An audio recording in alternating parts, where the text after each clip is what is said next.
안녕하세요.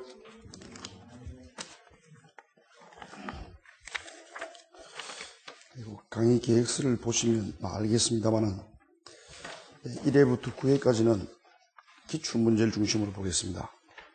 그럼 여러분들은 기본서라든가 이걸 보면서 기출문제뿐 아니라 다른 판례도 다 보고 그런 다음에 이제 10회부터 해갖고 최근 판례하고 기출되지 않은 좀 오래된 판례지만은 중요한 판례 부분 그리고 2012년도 판례 요건 그 3회 이를 통해 다시 정리할 테니까 그럼 이때는 다시 또 여러분들은 이 순서에 맞춰서 또 기본서를 보면서 판례를 전부 다 보게 되면 아마 이해도구의 효과가 있을 것 같습니다. 그런 전제에서 이렇게 강의를 진행할 테니까 그렇게 생각하시고 그다음에 이제 책에 없는 게 2012년도 부분행시 이 문제는 앞으로 이제 진도에 맞춰 갖고 책 몇 페이지에 보충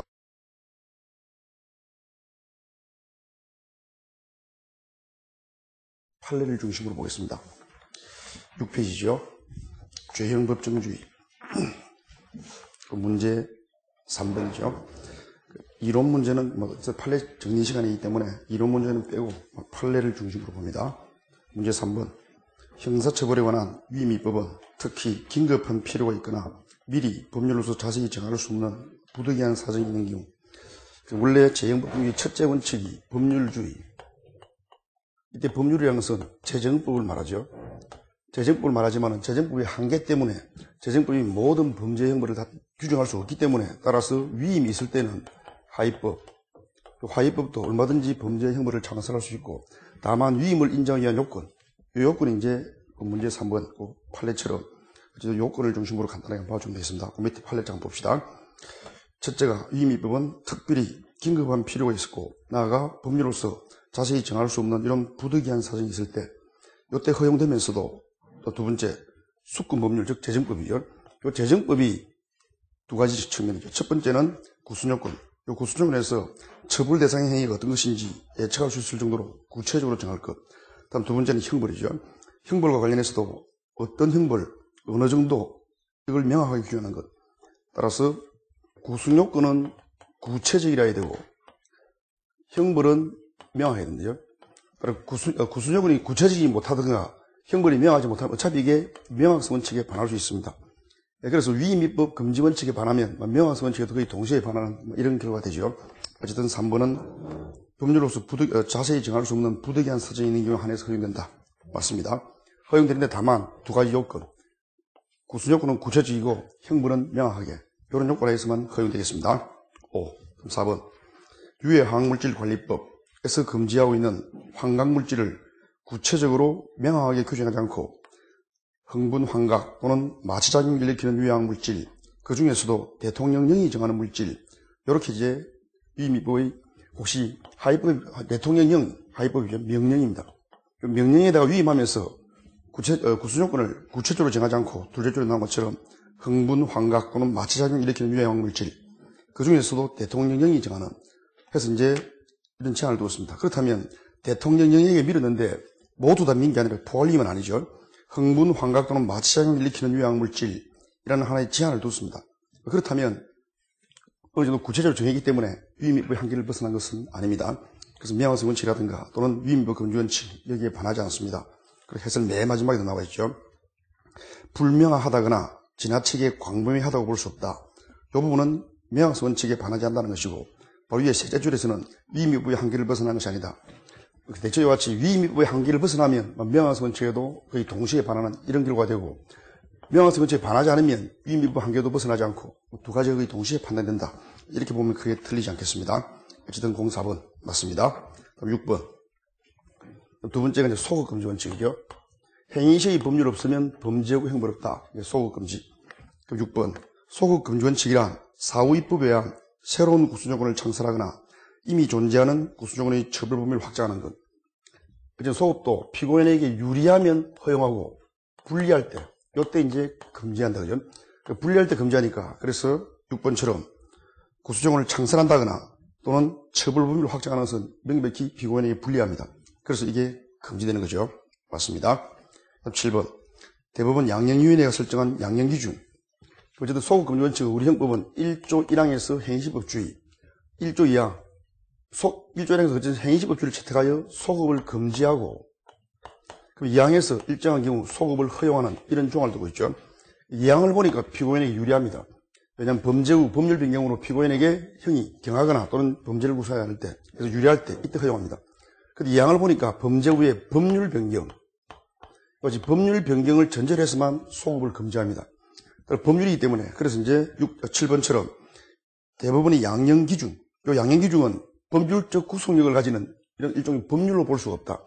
이게 아니라면 법률 변경은 무관하기 때문에 소급 금지와는 전혀 관계가 없습니다. 따라서 공소가 제기되기 전에, 양형 기준이 발효되기 전에 공소가 제기된 범죄, 이에 대하여 양형 기준을 참고하여 형을 양정하더라도 이게 법률적 구속력을 가지는 것이 아니기 때문에 따라서 소급 금지와는 관계없어요. 그래서 소급하여 정한 것으로 볼 수 없습니다. 맞습니다. 유죄는 똑같은 것이고, 일단 8번. 95년 12월 29일 개정형법의 시행 이전에 죄를 범한 자, 어쨌든 95년도 형법이 개정되면서 그 이전에 여기서 죄를 범한 자, 이 죄를 범한 자를 제에다 개정형법에 따라 재판시 규정에 하여 보호관찰을 받을 것을 명할 수 있다고 보는 것. 소급금지 원칙은 1항에서 보면 범죄의 성립과 처벌 이렇게 되어 있고, 그럼 이 처벌 속에 형벌뿐 아니라 보완처분도 당연히 포함되는 거 아니냐, 이런 생각이 드는데, 우리 판례는 형벌은 소급금지 원칙을 철저히 적용하면서도 보완처벌에 대해서는 일종의 개별 검토입니다. 따라 보완처분 중에서는 아마 사회봉사명령 요것만 소급금지 원칙을 적용합니다. 나머지는 다 부정한다. 그 중에 하나가 이제 8번처럼 보호관찰이죠. 형법에 의한 보호관찰. 어쨌든 보호관찰. 이것은 보완처분이고, 이에는 소급금지 원칙이 적용되지 않는다. 그래서 행위 시에 없던 보호관찰을 행위 후에 만들어진 보호관찰 규정을 통하여 얼마든지 적용할 수 있습니다. 그렇다 하여 소급금지 원칙에 반하지 않습니다. 그래서 그게 8번입니다. 그죠? 재형법률에 위배되는 것으로 볼 수 없다. 판례에 따르면 맞습니다. 다음 9번도 그렇죠. 9번은 사회봉사명령. 사회봉사명령은 일정한 시간 단위로 부과되는 노무에 종사하는 것이고, 그 노무에 종사한 시간만큼은 다른 활동을 못하기 때문에 자유제한적인 성격이 강하다 해서 소급금지 원칙을 적용합니다. 그게 9번이죠. 따라서 특례법이 정한 사회봉사명령은 형벌가치는 아니죠. 보완처벌입니다. 맞습니다.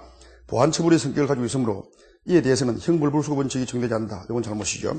보완처벌이지만 자유박탈적 성격이 강하다 해서 결국 소급금지 원칙을 적용했습니다.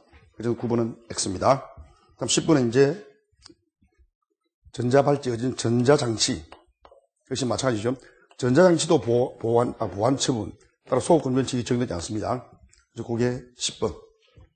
그럼 위치추적 전자장치 부착명령은 보완처분 맞습니다. 따라서 보완처분이고, 따라서 이를 넘어 형벌적 성격을 가진다. 벌써 X죠. X고, 따라서 보완처분이기 때문에 전자발찌도 그 이전의 범죄에 대해서도 얼마든지 발찌를 부착할 수 있습니다. 따라서 개정하여 부착기간을 연장하더라도 소급금지 원칙과는 전혀 관계가 없죠. 따라서 재형법률에 위배되지 않는다. 원칙에 반한다. X가 되겠습니다. 그 다음 12번. 공소시효는 범죄의 성립과 형벌에 관한, 물론 이 외에도 이제 공개명령제도라든가, 이거 다 보완처분이고 소급금지 원칙이 적용되지 않습니다.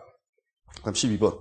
공소시효는 범죄의 성립과 형벌에 관한 것이 아니어서 소급금지 원칙이 당연히 적용되는 영역에 해당하지 않는다 하더라도, 공소시효가, 그러니까 원래 소송법 규정은 소급금지 원칙이 적용되지 않습니다.